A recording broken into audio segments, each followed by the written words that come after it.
Real quick intro. What's good? What's good? Welcome ITU Book Club. We're going through chapters 5 and 6 of Rich Dad Poor Dad. I think the book's been great thus far. And me and Strauss were just discussing the game. I have it in storage actually. And back when I was in Amway, we used to play it a lot. Well, I definitely played it a lot. But occasionally people would come over and we hit it up. I never got a chance to get my hand on it. I noticed you can play for free online though. I haven't got to do the online version. I haven't got to do it, but they give you the whole like asset and liability breakdown, like the whole balance sheet that you're working from, which is really dope. Really dope. I learned a lot of. Yeah, I'd like to mess around with it. I'm gonna try the online joint. So like I know we probably already discussed 4 and so. Well, 4 was pretty good. We can go back. You can go back, whatever you got. Yeah, 4 was pretty good, especially when they brought in the whole corporations tip of it. Like that brings a hell of a different spin. What kind of perspective did you grab from? So like the way that you pay, like as an employee, how you taxed by the government first and stuff. But when you operating underneath a corporation or any entity like it, you got that leeway. You got a bunch of laws that you can hide money behind, basically. Right. I think a big part of 4 for me, I had this discussion with my father, was it took me back to understanding just how everything started here in America. You know what I'm saying? So like everything was kind of individualistic. You built your own house, you grew your own crops and things of that nature, and then of course we bartered trading. So eventually that turns into, having a storefront, and then your kids always typically worked as employees until they took over the business, Yeah. So it just goes back into that faction. And when you think of that in a grand scheme, that's just all that exists now. So of course they're going to give themselves tax breaks, into the system they wrote. No, for me, a lot of the things that he was talking about, like I say, I read through 2, 3, 4, and 5, and he was talking about adapting your game. Like things are changing rapidly, and you got to adapt to the new ways of doing things. Like a lot of people, just blood, sweat, and tears, and you know what I'm saying? You can get by, but those days are leaving pretty rapidly. Yeah, pretty rapidly, especially as things get more and more expensive. It's almost impossible to keep playing that tune. Like the minding your own business chapter, that was fire. Oh man. Yeah, 4 as far as that was the name of 4. Because I read through these pretty rapidly while I was on the road today. For sure. Yeah, that was so 4 was the taxes and corporations entity of it. Basically LLCs and stuff like that. Yep. Everything, like in the whole backdrop he gave about taxes in the beginning. Yep. Because that was a part, like I knew taxes didn't always exist in that form or fashion, but like the nuggets he dropped about like how from its inception, and because I'm reading over it right now too, inception in 1913, how it's just been more pulling and pulling, how it just affected the rich, then the middle, then the low end, and it's just like now everybody has to pay taxes, and they pushing the same narrative still. Of course. Like, let's just tax the rich for more money and watch them work around things and just force the lower classes to suffer. It's a great time, man. It's definitely a situation that is unwinnable in the grand scheme of things for Democrats, for the poor and middle class. Yeah, and that's another part he was talking about is like you got the rich on the one end that's willing to not just sit back and take it. They're going to exercise every loophole, every law they can find to find a way around it. And then you got lower income people that are just going to take it and roll over. He was like, that's what divides the people. And it completely, like, growing up myself, hearing it, it became a lot about you ask for it, they don't really do nothing about it, and then when they don't get it, they're just yelling at the TV, mad at the news, mad at the government.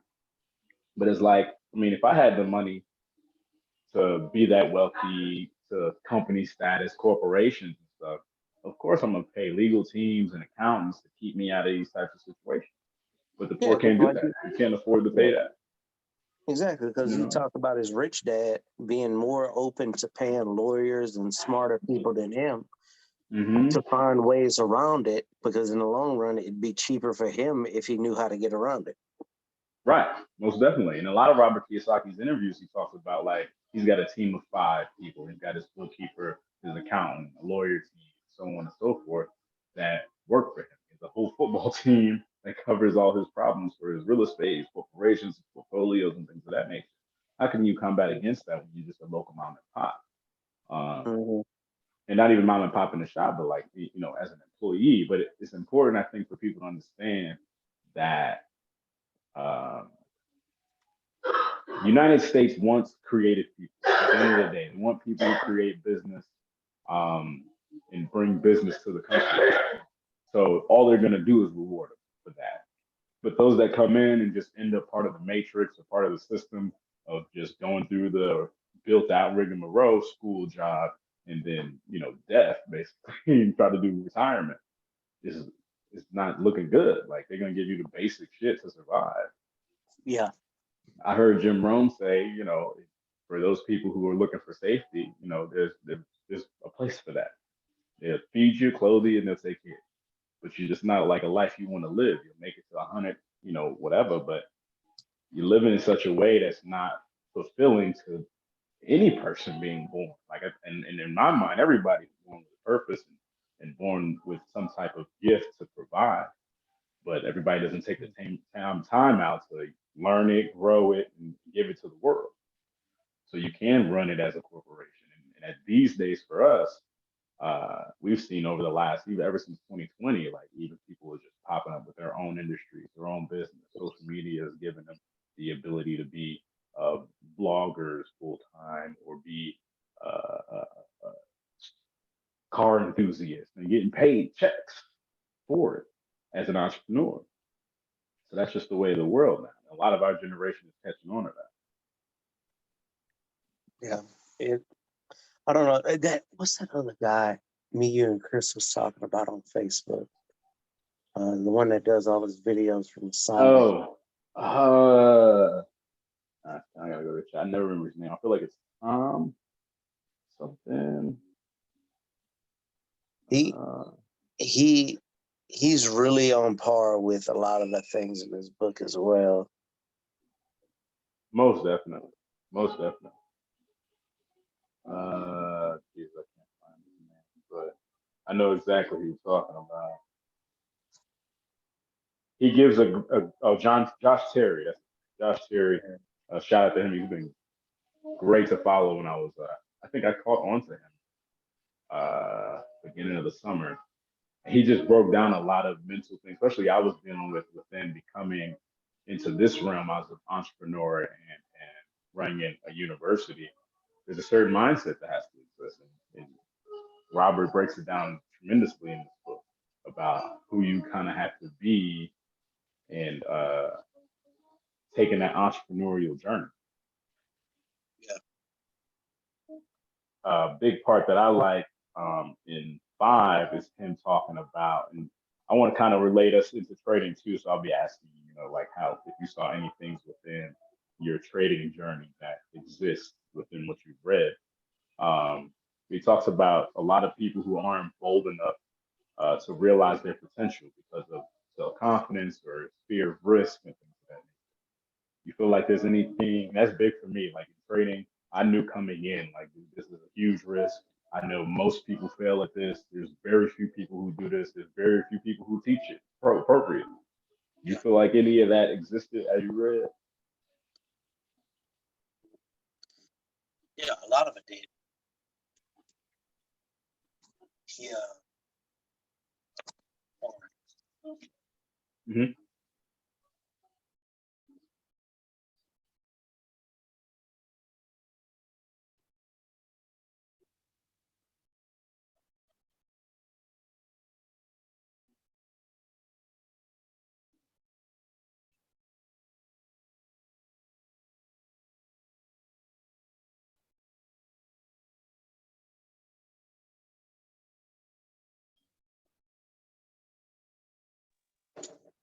All right, I'm back.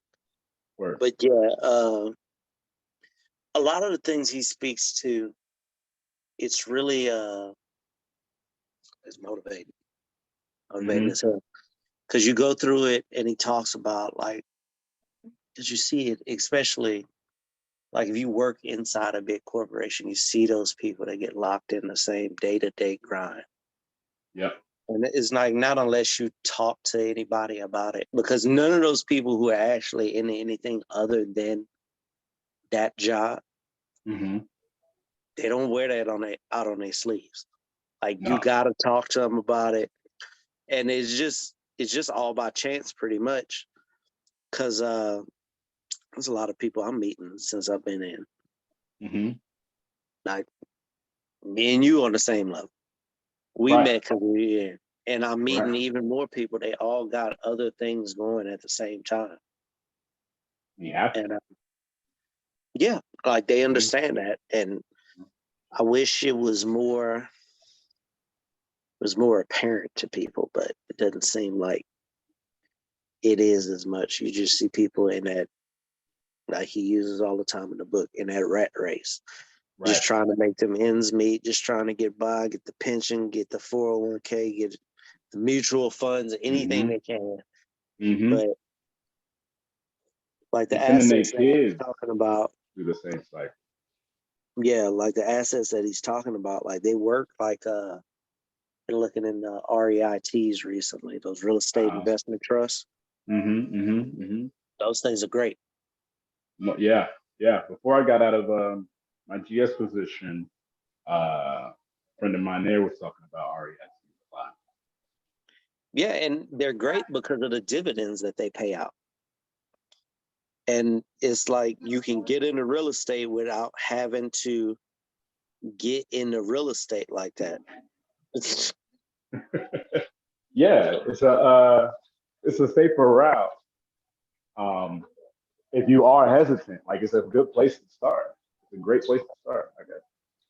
Oh, she got a duck lower. So I said you got a duck lower. You saw me? Yeah. Right. Hilarious. Everybody needs some type of, I would say, first step in. You know what I mean?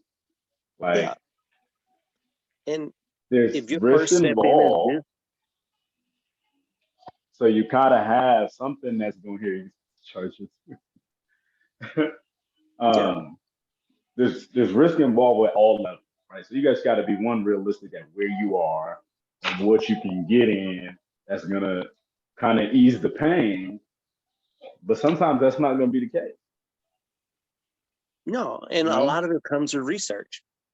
Right, especially for what we do. Like when it comes to trading, it's like the blessing is we get to practice and demo. The blessing is we get to train for free before we get, our feet wet.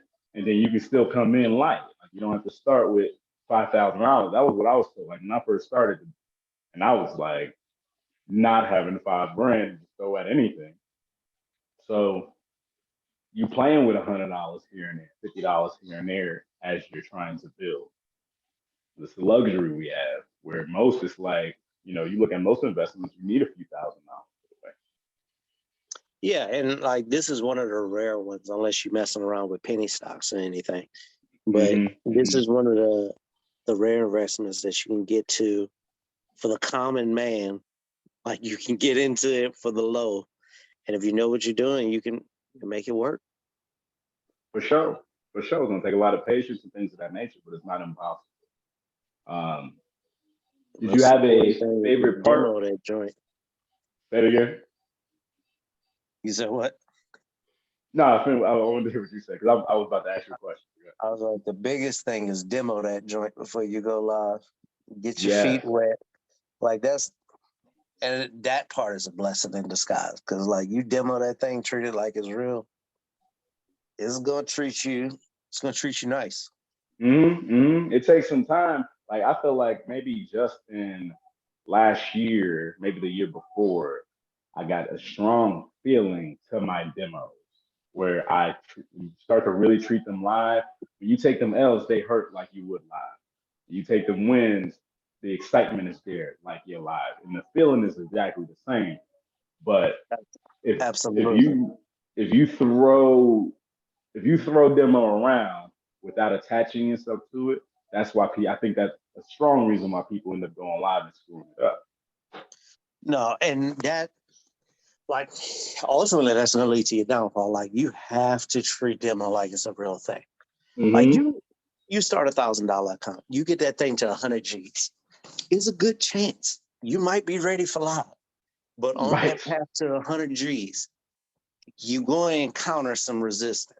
That's just, Most definitely. it's going to happen. But if you're treating it live, like, that's the best experience. Of course. Of course. I've been able, like, messing with, when you get into that 4 or 5 figure round, the feeling is so live or demo, the feeling is just like so free. It's like no one can tell you what.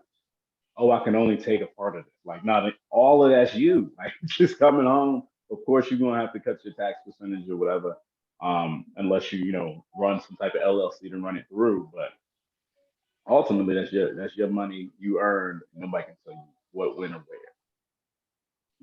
Yeah. You know what I mean? It's truly amazing. I wanted to ask you, what was your favorite part of chapter 5, and even some of 6. Got a little bit. For chapter 5, for me, Mm-hmm. like, so when old girl brought her friend to the game night, and her Oh friend man. started tripping out. When so for me, like, I caught it and I read over that part twice. Yeah. It was talking about, because I think I had restarted before her friend reached back out to him and told him what happened a few days later. Mm-hmm. But like, you could tell, like, something was up. Like, for no reason should you have had that reaction to that game night. Because if you were there and your friend explained it to you and stuff, like, yeah, you probably Mm-hmm. went in there with the intentions that you wouldn't be playing a game or whatever. Mm-hmm. But it was something to learn from it, regardless. Mm-hmm. And Mm-hmm. when it got to the portion where it was talking about what happened in the marriage that caused the divorce, and how after they split after 20 years, they had nothing to really split. No money, Mm-hmm. no assets, no Mm-hmm. anything. It was just basically you were living a full life, enjoying it to the fullest, but not taking care of any of the business behind the scenes. And Right. that, like, for me, that stuck out because, like, right now, I don't have many assets or anything. Mm-hmm. I don't have nothing real big, Mm-hmm. Like, everybody got their 401ks, everybody got their like where I work, their TSPs and stuff, but it's not an asset. Like, yeah, you get that later on. Like, that's not really an asset like that. Right. But Right. it's like, it's one of those things that hit home, because it's like, yo, if I don't get off my ass and do something, like, Now no, not a divorce is going to be in the future, but in 20 years, if I'm sitting there at that point and I'm like, for the last 20 years, I've been reading about this shit, never acted. That's a big thing. And that's when he went into how he's met people that does multiple things like that. Right. Exactly. A big part too, right? So when you get into chapter 6, he's gonna talk about this thing called the silver bullet that he heard from somebody in a pension office about people who got 401ks and stuff. He heard this. I want to say he was talking to somebody back 10, 15 years ago, maybe. And the basics of it was this. If those of that time, especially baby boomers, were looking for pension and retirement and all this shit, if they knew what was really going on, they would take a bullet to the dome. By the time that time is coming, because it's not going to happen. And And that's that's another from thing he somebody talked about. directly working in that 401k pension space. And that's another thing he was talking about, the big chances that come along, and, like, you can either jump on them The internet. at the beginning when you first hear about them, research and then jump on them, or you can be one of those people that try to get into it a year later after people that made their money and moved on. Most definitely. Most definitely. And this is the time, it's like, and that's the thing, like he makes a big deal in chapter 5 about um being able to pay attention to opportunity. I'm gonna still be talking. Um and the last what 3 years, 4 years, if he was paying attention, it was more than enough opportunity for the average person to take advantage of any asset almost. Like almost any asset. 2020, you get this major drop. You damn near could have bought any damn thing and made a come up of some kind. So if you missed out on that just strictly due to, and like he talked about in the beginning, not tapping into your potential, not being able to uh, pay attention to opportunities when they present themselves because you're scared to take risk or what have you. Um, I'm just getting Felicia this Wi-Fi. Oh yeah, one of the biggest things that's that instance. We were all of age when Bitcoin first came about in 2010. Most definitely. Bro, and that's the thing. I know a lot of people that got in at $10 a coin and shit. And Biting themselves in the butt. bro, yeah, all you had to do is throw 1,000 at that. Last Yep. year, you could have sold for $60,000 a coin. Rare opportunities, man. Rare but often opportunities. And you can't miss it. Just like for trading, you can't miss your A+ setup. You can't miss opportunities like that because you're not paying attention, because you're scared to take risks. Yeah. You know, even for the Airbnb thing, people booming off rip in the Airbnb business. Getting crypto miners and things of that nature. People wasting time on social media when you could literally start multitudes of businesses with any social media at this point. I mean, Facebook and Instagram basically become a complete market. Online, you can sell anything. Yeah.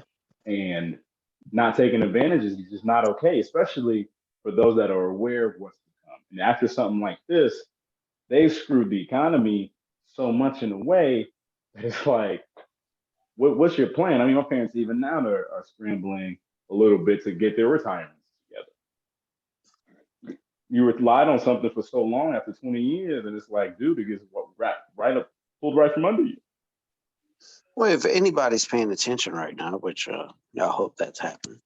I mean, it's the perfect time for us. Like a lot of us are late 20s, mid 30s. Mm-hmm. Like, I mean, you keep doing the same old thing. Like most of us are over 20 years out from retirement by standards. Yes. Now's the time. You gotta 20 years, you can amass an empire. Correct. Shit, a few years, you can master a skill. It's just the time you put into it. Right, and how important it is to you. You know, if you're getting into something, especially for people, and I want to let people know that's a part of our university, is that this is an investment into you. Nobody's forced you to be here or nothing like that. If you don't take the time to participate, if you don't take the time to be active, then you're not going to get the benefits that exist. And then therefore, what people run out and do is always do this doesn't work. They do it with every investment, whether it's real estate, whether it's this, MLMs, anything like that. They work to the people that work on it. That take the time to learn and invest and grow and active with the community and things of that nature. It's going to take you to where you want to be. Like when I first started this thing, it was not like pressured to do this. It was, I've been waiting many, many, many years for an educator to pop in my freaking life to teach me this thing. I didn't even know to go, like, I don't even know why I didn't go fucking like just Google the damn thing, but you get distracted. Like once I had gotten in the military and stuff, there was no time for me to think about, oh man, maybe there's trading out there. Like all I knew was stocks existed, and we had old man, talk a little bit, but other than that, I know nothing. So that's when I ended up in, doing the MLM thing, which ended up teaching me great sales skills, communication skills, interacting with others, which is great. I'm able to take that knowledge and apply it here and apply it into other ventures. But for most, it was completely just, work a job all the time. Yeah. And not making that extra step outside of school to see other ways to make money. I've always known people was doing something out here. Like, hey, these big houses and stuff don't just exist for nothing. Somebody's using this shit. Somebody's out on these yachts. What are they doing? And being able to get that answer, getting the proper books put in front of us, and things of that nature. That's a big reason why I started the book club, because I've got a laundry list of books I've been through that I want to bring to y'all. There's a ton of them out there, man. Mm-hmm. Hey, brother, I got a jet. I gotta go grab some meds for the kids right quick. Most definitely. That's pretty much, all I got. Other than that, you already said, it was a quick run through the book. I'm glad that you liked that. You talked about what stuck with you, what stood out. Changing beliefs, kind of touched on that as well. So did you have any lingering questions real quick that, you might still be pondering on from there? No, man, I'm just itching to get through chapter 6 for sure, man. Yeah, you're gonna love that one. It's big on the 401k game. And then of course we'll hit 7 and 8 by Thursday, and then we'll finish off next Tuesday with 9. This was great, man. Thanks for hopping on. We can get some interaction in here. It's usually been me just in here giving it Rick and Monroe. No, for sure, bro. And I'll be on charts at 8. About this, so. I'm about it. For sure. We're gonna have a good time, man. We're gonna learn a lot. You gonna be at 8 for charts? I'm gonna run probably 20 minutes down the road. If I can get on, I'm gonna hit you and let you know. Most definitely. All right, cool. Then I'll hit you later. Of course, I'll drop some stuff in the chat. Okay. All right, bro. All right, y'all. Appreciate it, man. Thanks for coming to the book club. I will be hollering at y'all here in 30 minutes for charts. Yeah, kick me off right quick. You're good. I'll holler at you, bro. All right, homie. Later.